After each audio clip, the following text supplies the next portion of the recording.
마가복음 9장에는 인생의 큰 장벽 앞에 서 있는 아버지와 아들의 이야기가 기록되어져 있습니다. 아들은 말을 하지 못하는 장애를 가지고 있었고 귀신까지 들렸습니다.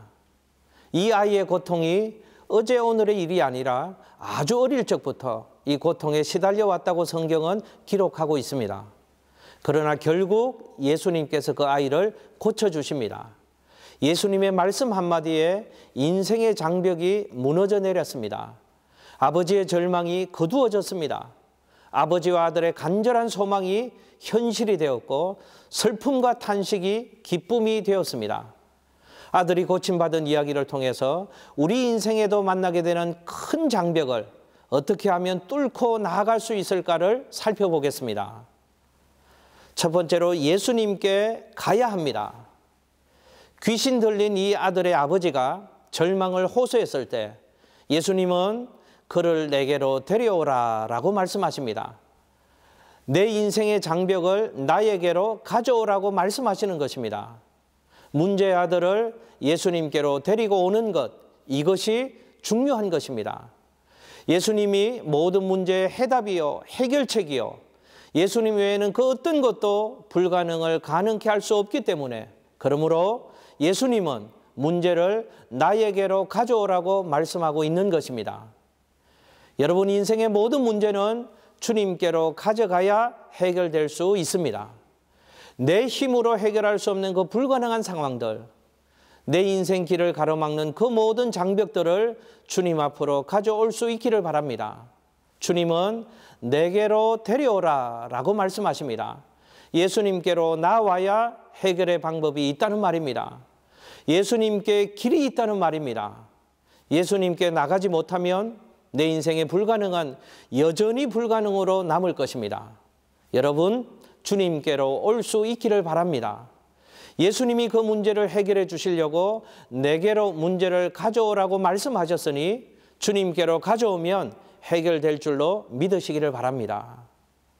또한 예수님을 신뢰해야 합니다. 제자들이 고치지 못한 아들을 아버지가 예수님께로 데리고 옵니다. 그때 예수님이 하신 말씀이 믿음이 없는 세대여 라고 말씀하십니다. 그들에게는 믿음이 없었다는 뜻입니다.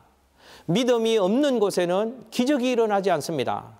아버지는 지금 아들이 고침을 받아야 한다는 간절한 소원은 있는데 예수님을 향한 온전한 믿음이 없었습니다. 여러분, 오늘 우리들의 문제가 무엇입니까?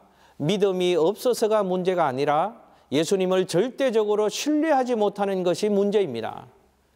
내 인생의 장벽을 뚫고 나아가려면 주님을 전적으로 신뢰해야 합니다. 주님을 전적으로 신뢰하려면 자기를 부정하고 포기해야 합니다. 야곱을 보십시오. 성경에 야곱이 야복강가에서 하나님으로부터 이겼다는 선언을 얻습니다.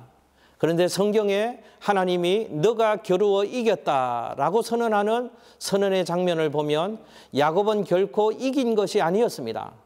환도뼈를 얻어맞고 나가 자빠집니다. 야곱은 이제 스스로의 힘으로 몸뚱아리 하나 추스릴 수 없는 상황이 되고 맙니다. 형에서는 400명의 군사를 이끌고 야곱을 죽이러 옵니다. 이제는 도망도 갈 수 없는 절박한 상황이 되고 말았습니다. 그때 야곱이 하나님을 붙들고 애절하게 매달립니다.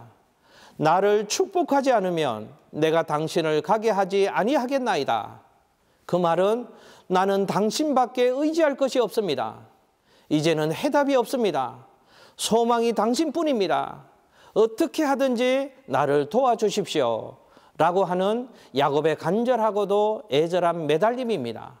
그때 하나님은 야곱에게 너가 이겼다라고 선언하십니다. 자기를 포기하고 전적으로 하나님을 신뢰하고 손을 들 때, 항복을 선언할 때, 그때 성경은 너가 이겼다, 너가 승리했다라고 말씀하시는 것입니다. 여러분 기억하십시오.